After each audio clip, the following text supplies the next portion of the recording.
Tengan ustedes muy buenas tardes. En esta oportunidad les voy a brindar un poco más de información acerca de las normas de auditoría generalmente aceptadas. ¿Qué son las normas de auditoría generalmente aceptadas? Son lineamientos que señalan los cursos de acción o la manera de seguir los procedimientos. También son requisitos de calidad relativa al ser del auditor. ¿Qué quiere decir? A la personalidad del auditor y a la forma de cómo desempeña su trabajo.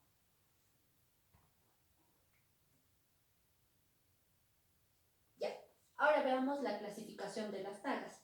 En la actualidad, en el Perú se encuentran 10 nagas vigentes, las cuales están divididas en 3 etapas. La primera etapa son las normas generales o personales, y dentro de ella encontramos entrenamiento y capacidad profesional, independencia, cuidado o esmero profesional. Ahora vámonos a la segunda etapa, que son las normas de ejecución del trabajo.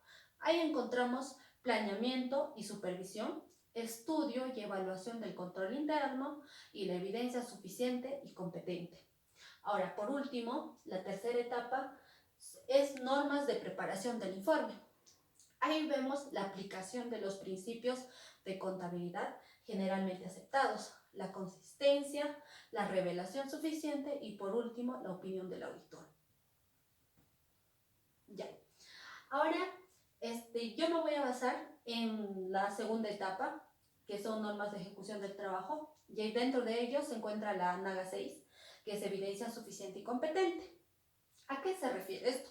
Que el auditor debe obtener evidencia competente, es decir, confiable y suficiente, que debe ser la información adecuada mediante la inspección, la indagación, la observación y la confirmación para proveer una base razonable para que el auditor pueda emitir una opinión acerca de los estados financieros que están siendo auditados.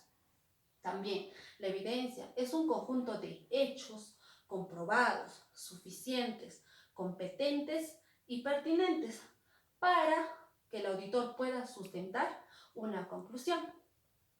También la evidencia será suficiente cuando los resultados de una o más pruebas aseguran la certeza moral de que los hechos a probar o de los criterios que están en proceso de corrección han quedado razonablemente comprobados. Aparte, el auditor obtiene evidencia suficiente a través de la certeza absoluta, pero mayormente de la certeza moral. Ahora, es muy importante recordar que será la madurez del juicio del auditor, es decir, la experiencia, que le permite lograr la certeza moral suficiente para que pueda determinar determinar que el hecho ha sido razonablemente comprobado. Es por eso que se requiere la supervisión de los asistentes por auditores que cuenten con experiencia, para lograr así recaudar mayor evidencia suficiente y competente. Ahora, la evidencia es competente cuando se refiere a hechos, sucesos o criterios de gran relevancia, es decir, de mucha importancia en relación al asunto examinado. También dentro de la evidencia encontramos que esta puede ser cuantitativa, es decir, es suficiente y apropiado para lograr los resultados de auditoría. Y ahora también puede ser cualitativa, tiene la imparcialidad necesaria para inspirar confianza y fiabilidad. Ahora, en los tipos de evidencia, según Arens y Loibig, existen 7 tipos.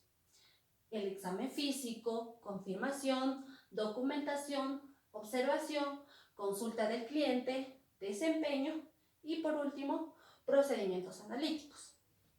Ahora, veamos en qué consiste el examen físico. Es en examinar, hacer el conteo de registros, de documentos o activos tangibles. Ahora, en la confirmación, esto describe la respuesta, hace la recepción de una respuesta, ya sea oral o también sea escrita, por una tercera parte, que verifica la precisión de la información que ha solicitado el auditor. Ahora, la documentación. Es la evaluación que hace el auditor de los documentos, de los archivos que el cliente ha brindado al auditor. Ahora vamos por la observación. Es el uso de los sentidos para evaluar ciertas actividades. Consulta del cliente para obtener información escrita o verbal del cliente en respuestas a las preguntas del auditor. Ahora, desempeño, que implica verificar de nuevo una muestra de cálculos y transferencias de información que hace el cliente durante el proceso de auditoría. Procedimientos analíticos. Aquí son las comparaciones y relaciones para determinar si los saldos y otros datos son razonables, son confiables o fiables. Ya, ahora nos vamos al ejemplo práctico de la NAGA 6, evidencia suficiente y competente. Ya, el enunciado es este. La empresa de derivados lácteos Bonanza S.R.L. fue auditada por la sociedad auditora XYZ en el año 2019, siguiendo el proceso de auditoría en la etapa de ejecución del trabajo. El auditor demostró el cumplimiento de la NAGA 6, que menciona buscar evidencia suficiente y competente de la siguiente forma. Aquí vemos los procesos productivos de los 3 productos, que son yogur, queso y manjar. Ya, ahora vamos a ver el ejemplo de cómo el auditor hace cumplimiento de esta NAGA en los tipos de evidencia. El primero, el examen físico. El auditor, en una fecha determinada, se acercará a la empresa Bonanza a hacer la inspección, la evaluación, el conteo necesario de los mobiliarios, de las máquinas que se utiliza en cada proceso para los 3 productos. También de los terrenos, dinero, materia prima y stocks. Ahora, en la confirmación, el auditor enviará un correo electrónico a sus proveedores para verificar los montos de cuentas por pagar, es decir, la deuda que tiene la empresa con los proveedores. Ahora vamos a tomar el caso de los proveedores de leche. Entonces, digamos que, por ejemplo, el auditor ha visto en los estados financieros que el contador o el gerente de la empresa Bonanza le proporcionó, en las cuentas por pagar está 45,000. Ya. Entonces, el auditor mandará un correo a todos los proveedores a los que debe la empresa Bonanza para verificar si la suma de todos los montos que le envía a los proveedores equivale a 45,000. Ahora, la documentación. El auditor evaluará los documentos, los archivos que el gerente de la empresa o quizás el contador le ha brindado, o quizás alguna información que debe ser incluida en los estados financieros. Digamos, por ejemplo, una cuenta muy importante, de gran importancia, no ha sido puesta en los estados financieros. Entonces el auditor comunicará al gerente o al contador sobre ese hecho para que pueda ser colocada esa cuenta, o el auditor preguntar el por qué es que no lo han considerado, ya que esa cuenta es muy significativa. Ya, ahora vamos con la observación.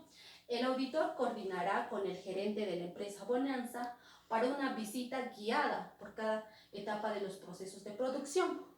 Ahí será donde el auditor utilice todos los sentidos y hará anotaciones de todo lo que está observando para que esto le sirva como respaldo a su opinión o al informe que va a realizar al final del proceso de auditoría. Ahora, consulta del cliente. El auditor consultará al gerente sobre algunas dudas y o anomalías. Por ejemplo, el auditor, en los documentos que el gerente o el contador le ha brindado, no se encuentra una parte donde no está muy comprensible, ¿no? Entonces el auditor tiene que preguntar ¿a qué se refiere eso? Tengo esa duda, para que así ya no existan más dudas y continúen con el proceso de auditoría. Ahora, en el desempeño, el auditor deberá buscar temas críticos. Aquí es donde que aplicamos bastante la experiencia. El auditor se acercará a la planta, verificará qué procesos son más significativos y es donde se puede presentar mayor errores, mayor tipo de errores. Y ahora, procedimientos analíticos. El auditor, teniendo la información necesaria, comparará y relacionará. Y ahora, tomando el caso de desempeño. El auditor va a comparar los datos que él ha visto, ha inspeccionado en los procesos que puedan estar más afectos a errores, con lo que ya el gerente o el contador le ha brindado en los estados financieros. Entonces, él va a verificar si es cierto o no es cierto, si es confiable o no. Muchas gracias, eso fue todo.